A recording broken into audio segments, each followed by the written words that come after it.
Hello everyone. Today I'm going to be using the Nesco canner to can mushroom, chicken, and garlic sauce.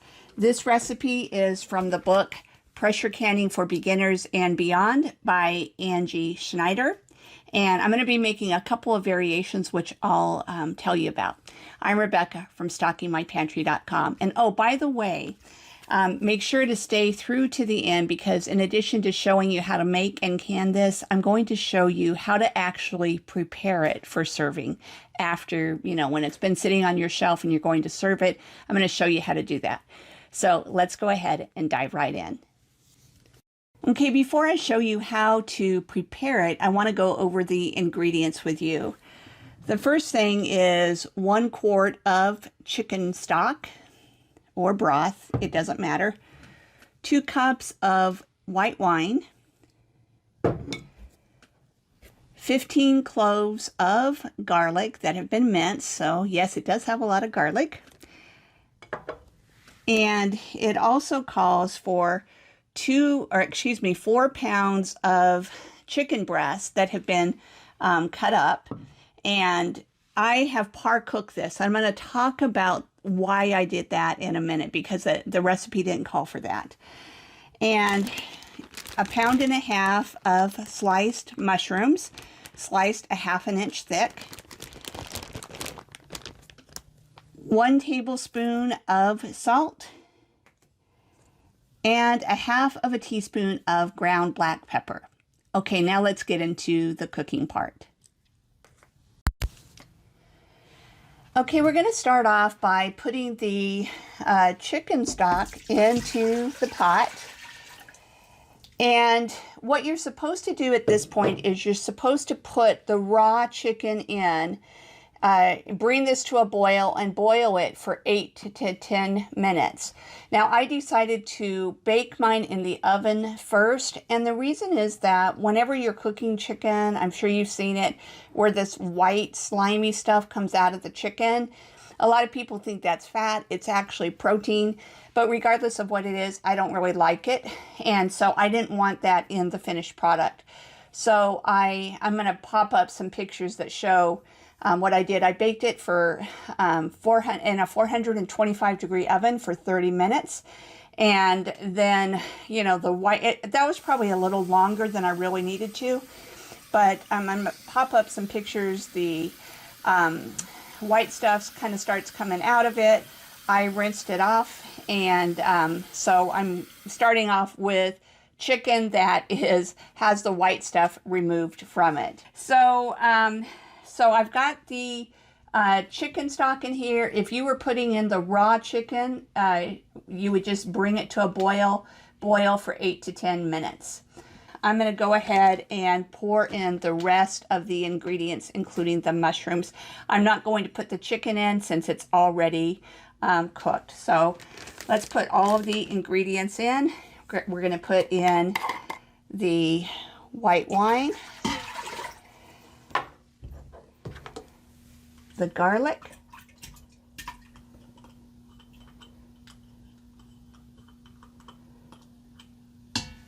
the salt, the pepper, and the mushrooms.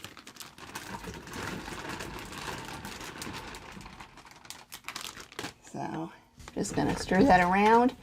And once it comes to a boil, we'll boil it for 5 minutes.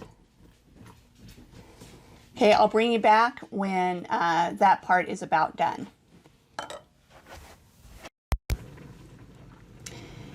Okay, the mushrooms and the broth have been boiling for about 5 minutes, so we're going to go ahead and move on to the next step, which is filling the jars. And by the way, before I go on to that, in case I forget, I just wanted to mention that I have heated the jars and the water in the Nesco canner. So the jars are hot, and obviously the broth is hot as well. So let's go ahead and move on. Okay, so now the next step is filling the jars. Now, one big advantage of cooking the chicken separately is I was able to evenly distribute it among the jars. Now, I am using this colander spatula thing to hopefully do the same thing with the mushrooms and get them more or less evenly distributed. So I really don't know how many is going to go into each jar, so we'll start off with not a crazy amount and then add from there to try to even it out a little bit.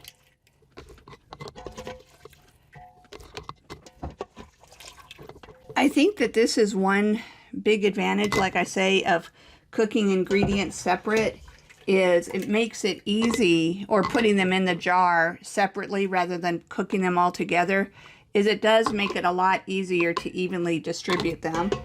But just do the best you can, because you want more or less the same amount of chicken and mushrooms in each jar.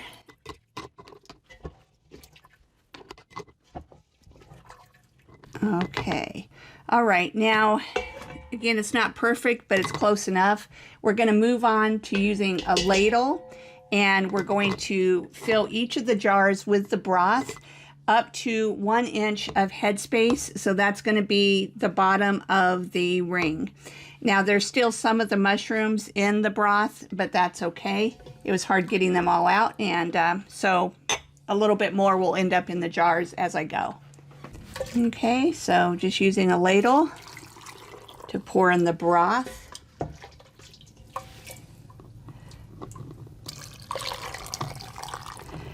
And hopefully we'll have enough broth. If not, we can just top it off with a little bit of water. But just in case, I'm going to try to put more or less the same amount of broth in each one right from the beginning so that they all have equally good flavor.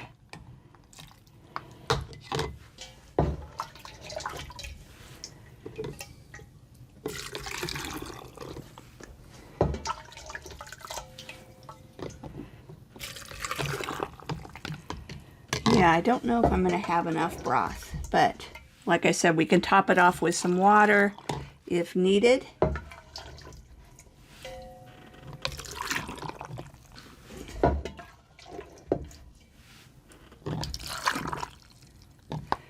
And I think that's what I'm going to end up having to do, is add in some hot water to each of the jars to bring them up to 1 inch of headspace.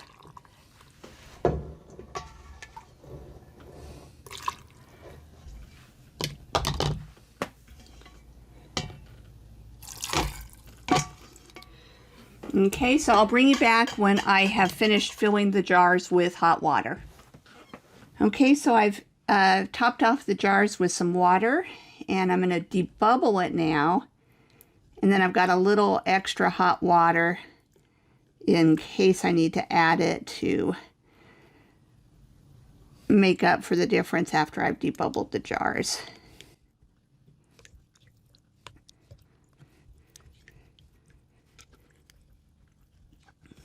Okay, so like I said, the bottom ring is 1 inch, but let's go ahead and test it with this as well. And that's right, this one needs a little extra. I'm going to just put in just a teeny bit extra. Okay, that's good. That's good. All right, perfect. So now we're going to go ahead and move on to the next step, which is wiping the rims and putting the rings on. Okay, so now I have a little bowl of vinegar and paper towel. I'm just dipping it in the vinegar and wiping the rims. And this is just to get off any little bits of debris that might be on broth, or little pieces of garlic, or anything that may be on the rim, because those things can keep the jar from sealing. Okay, and now we're going to put on the lids and the rings. So we're going to just put it on fingertip tight, which once there's a teeny bit of resistance, just go a little bit more. You basically want to use just your fingers, not cranking it on super tight. That's what fingertip tight means.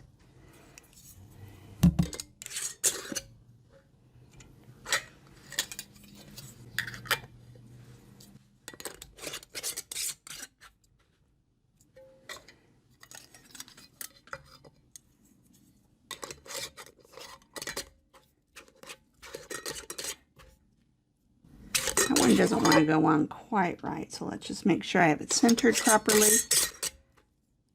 All right, perfect. All right, now we're going to move on to the next step, which is putting them into the canner. Okay, so now we're going to put the jars into the canner. I already have 8 cups of water that is hot because I used it to, I heated it up while I was cooking the mushrooms and the broth. I'm also going to pour in the vinegar that I had used to wipe the rims, and that just keeps any hard like mineral deposits from getting onto the jars. If you forget, which I sometimes do, it's not the end of the world, so that's totally okay. So just putting all the jars in. You can see this made 4 quarts, and 4 quarts is the maximum that you can put in the Nesco. And I'm just going to close the lid.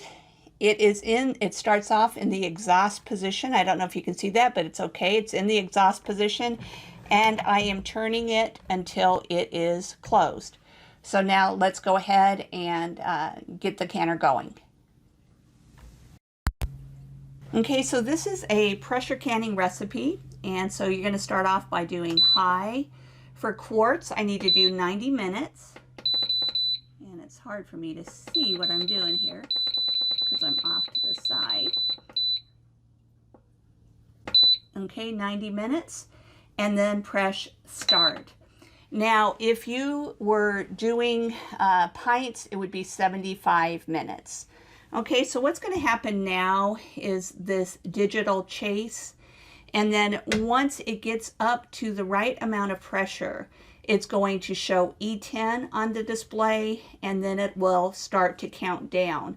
Once it gets to E0, then I will switch the valve to airtight, but I'll bring you back at that time.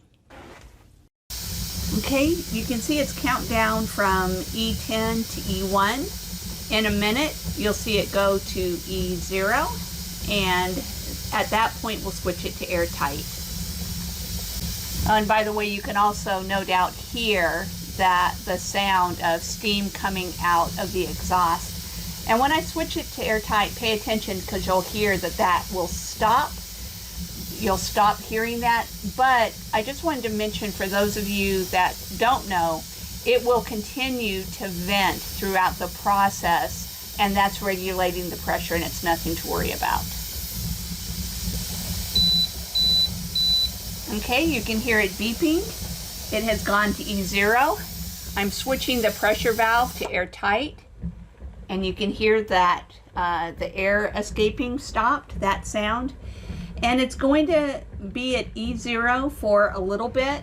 What's happening now is the right amount of pressure is building up. If you've ever used a stovetop canner, or you've seen people who have, they put the little weight on. That's basically what we're doing when we switch it to airtight, but it doesn't start jiggling right away. And so it's still taking some time to build the right amount of pressure.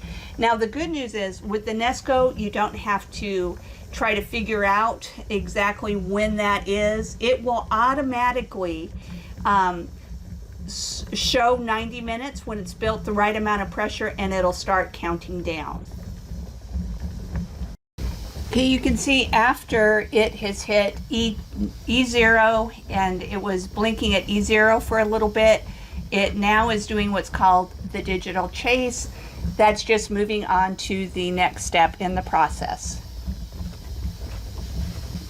By the way, when I first used this canner and this was happening, I was thinking, oh no, supposed to be pressing start again, because it's like nothing's happening. That's what it feels like at this point in the game, but just wait and you'll see that it will automatically move on to the next step by itself.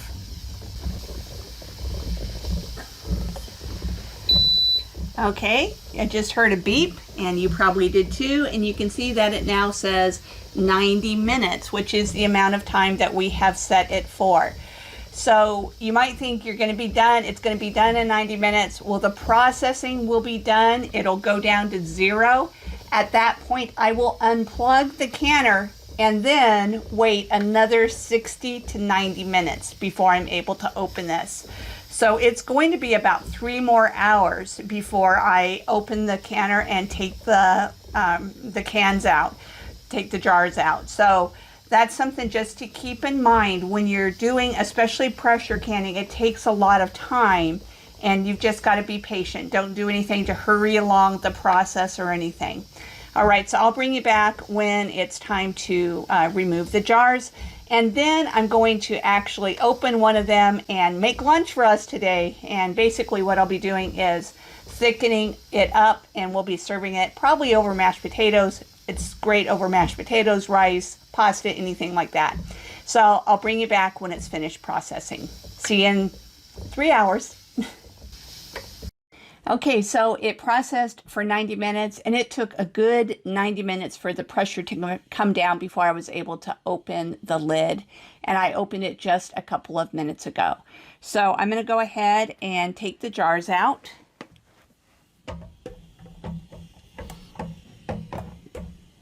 Ooh, it looks good. Don't know how well you can see it, but I'm going to just put it right back here.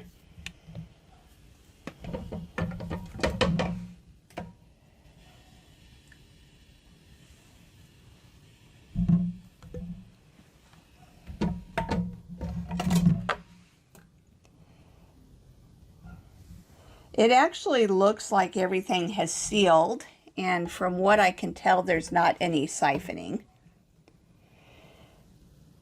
Okay, so what I'm going to do now is I'm going to wait just 5 or 10 minutes, and then I'm going to pop open one of these, and I'm going to prepare it for our lunch. So basically what I'm going to be doing is making kind of like a gravy with the liquid, and then putting the rest into it. So that, because otherwise it's almost like having soup, and I don't want to have that to pour over mashed potatoes or something.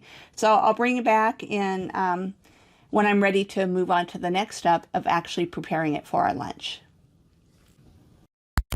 All right, so it looks like all of the jars have sealed, but one hadn't sealed yet. I think it probably would have, but I wanted to get onto this demo, and we're hungry, so I wanted to go ahead and eat. So what I've done is I've melted a tablespoon of butter, and I'm putting in a tablespoon of flour, and you want to whisk it around. If you have ever made gravy or anything like that, then this is basically the same process.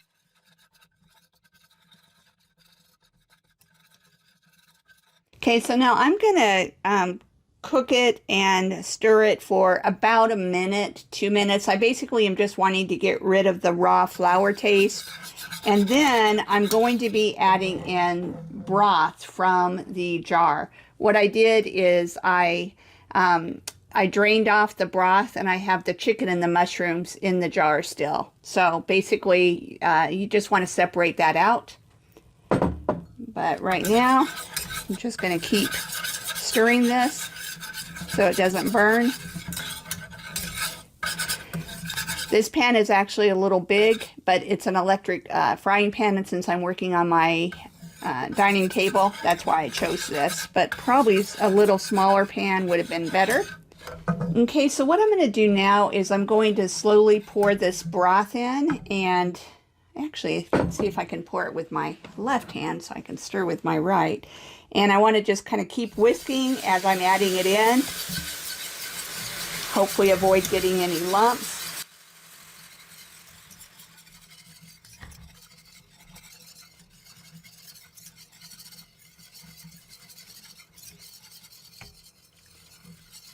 Okay, and one thing that the recipe called for was 1/4 cup of heavy cream. And I didn't really want to buy heavy cream because I didn't want to only have 1/4 cup, and I didn't know what else I would use. So I have some cream cheese here, about 2 ounces. I'm going to put that in and let it melt.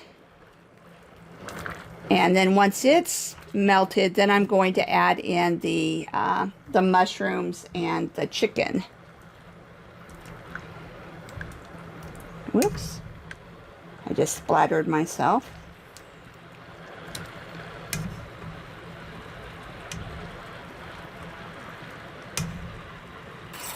So it's not blending in as well as I would have liked it to. I think it will as it continues to melt, but that may be a plus for using the whipping cream as instructed. But I think it's going to be fine. So now I'm going to go ahead and pour in the mushrooms and the chicken. Ooh, this is still hot. Can you hand me a pot holder?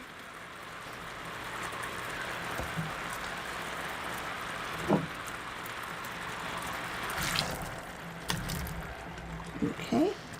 You can see there was still a little bit of juice in that. So I'm just going to let it simmer up until it thickens a little bit more.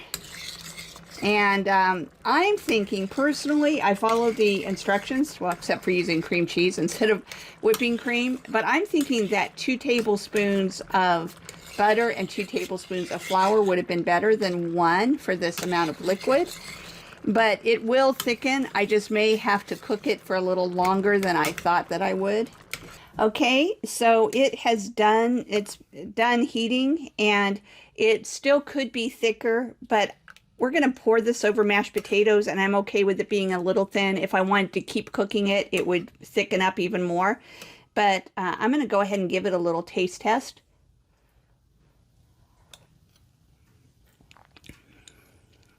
It's really good. It has a great flavor. So I think this is definitely one that I'm going to be continuing to put in our rotation. I plan to make it again. And so I hope that you'll give it a try.